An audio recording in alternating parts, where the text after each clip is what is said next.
అప్పుల గురించి మాట్లాడుతున్న ప్రతిపక్ష మిత్రులకి ఒక విషయం గుర్తు చేయదలుచుకుంటున్నాను. మాకు 9.74 లక్షల కోట్ల రూపాయలని అప్పు మిగిల్చి వెళ్ళింది మీ ప్రభుత్వమే. మీరు చేసినటువంటి అప్పులు తీర్చడానికి మేము మళ్ళీ అప్పులు చేయాల్సినటువంటి పరిస్థితి తలెత్తింది. కానీ ఈరోజు మేము అప్పుగా తెస్తున్న ప్రతి రూపాయి ఉత్పాదకత వ్యయంలోకే వెళ్తోంది. అది రైతులు, మహిళలు, విద్యార్థులు, వృద్ధుల చేతుల్లోకి వెళ్తోంది.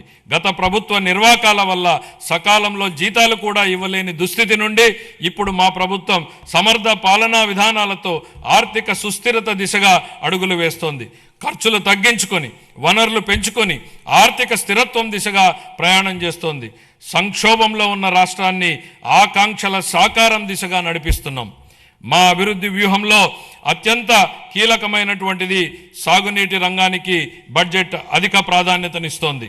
మనం నిల్వ చేసే ప్రతి నీటి బొట్టు, పునరుద్ధరించే ప్రతి కాలువ, సాగునీరు అందించే ప్రతి ఎకరం ప్రజల జీవితాల్ని మారుస్తాయని బలంగా విశ్వసించే ప్రభుత్వం మాది. వాతావరణ మార్పులు, వర్షపాతంలో అనూహ్యమైనటువంటి హెచ్చుతగ్గులు వంటివి ఋతుపవనాలపై పూర్తిగా భరోసా ఉండలేని పరిస్థితులు కల్పిస్తున్నాయి. అందుకే నీటి నిల్వ, సమర్థ పంపిణీపై ఎక్కువ దృష్టి పెట్టాం. కేవలం ప్రాజెక్టులు కడితే సరిపోదు. భవిష్యత్ తరాలకు దీర్ఘకాలిక నీటి భద్రతను కల్పించేలా మన విధానాలు ఉండాలన్నది మా లక్ష్యం. గత ప్రభుత్వం ప్రజల నిజమైన అవసరాల్ని అర్థం చేసుకోలేదు. బిల్లులు చెల్లించకపోవడం, అధ్వాన్న నిర్వహణ వల్ల సాగునీటి ప్రాజెక్టులు ఎక్కడివక్కడ నిలిచిపోయాయి. ఉన్న చోట సాధనకు మార్గం ఉంటుంది. 2 తెలుగు రాష్ట్రాల సాగునీటి వ్యవస్థలపై సమగ్ర అవగాహన కలిగిన గౌరవ ముఖ్యమంత్రి గారు మన రాష్ట్రానికి లభించడం మన అదృష్టం. పట్టిసీమ వంటి పథకాలను ఆయన సక్రమంగా ప్రణాళిక చేసి అమలు చేయడం ద్వారా రాష్ట్రంలోని పలు ప్రాంతాలకు జలభద్రతను కల్పించారు. అదేవిధంగా హెచ్ఎన్ఎస్ఎస్ ప్రాజెక్టును కేవలం 100 రోజుల్లో ప్రారంభించి వేగంగా పూర్తి చేసి రైతులకు నీరందించేలా చేయడంలో ఆయన సంకల్ప బలం కీలక పాత్రను పోషించింది. హంద్రీనీవా ద్వారా తొలిసారిగా 45 టీఎంసీల కృష్ణా జలాలను విజయవంతంగా ఎత్తిపోతల చేసి రాయలసీమలో నీటి లభ్యతను గణనీయంగా మెరుగుపరిచాం. పోలవరం ప్రాజెక్టు విషయంలో పెండింగ్ ఉన్న 5,000 కోట్ల రూపాయల బిల్లుల్ని చెల్లించి పనులను వేగవంతం చేశాం. డయాఫ్రామ్ గోడ నిర్మాణం ఇప్పటికే 91% పూర్తయింది. మొత్తం ప్రాజెక్టు పురోగతి 60% దాటింది.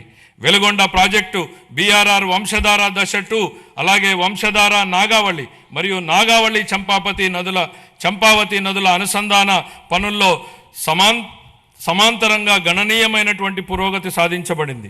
అదే సమయంలో రాష్ట్ర వ్యాప్తంగా విస్తృత స్థాయిలో చేపట్టిన ఆపరేషన్ అండ్ మెయింటెనెన్స్, SDMF మరియు FDR పనులు సాగునీటి వ్యవస్థలను స్థిరీకరిస్తున్నాయి. 5 ఏళ్ల విరామం అనంతరం మొత్తం 6,047 నీటి వినియోగదారుల సంఘాలను ప్రజాస్వామ్య పద్ధతిలో పునరుద్ధరించడం ద్వారా సాగునీటి నిర్వహణలో రైతుల భాగస్వామ్యానికి మళ్లీ బలోపేతం చేశాం. ఇక ముందు బీఆర్ఆర్ వంశధార 2, హంద్రీనీవా, పూల సుబ్బయ్య, వెలుగొండ మరియు పోలవరం ప్రాజెక్టులను పూర్తి చేయడానికి మా ప్రభుత్వం కట్టుబడి ఉంది. రాయలసీమను శాశ్వతంగా కరువు రహిత ప్రాంతంగా మార్చడానికి పోలవరం, నల్లమల సాగర్ అనుసంధానంపై మేము చురుగ్గా దృష్టి సారించాం. రాయలసీమను గ్లోబల్ హార్టికల్చర్ హబ్గా తీర్చిదిద్దే ప్రణాళికలో సాగునీటి సరఫరా కూడా ఒక కీలకమైనటువంటి భాగం. 2026-27 ఆర్థిక సంవత్సరానికి గాను జలవనరుల శాఖకు 18,224 కోట్ల రూపాయల కేటాయింపును ప్రతిపాదిస్తున్నాను.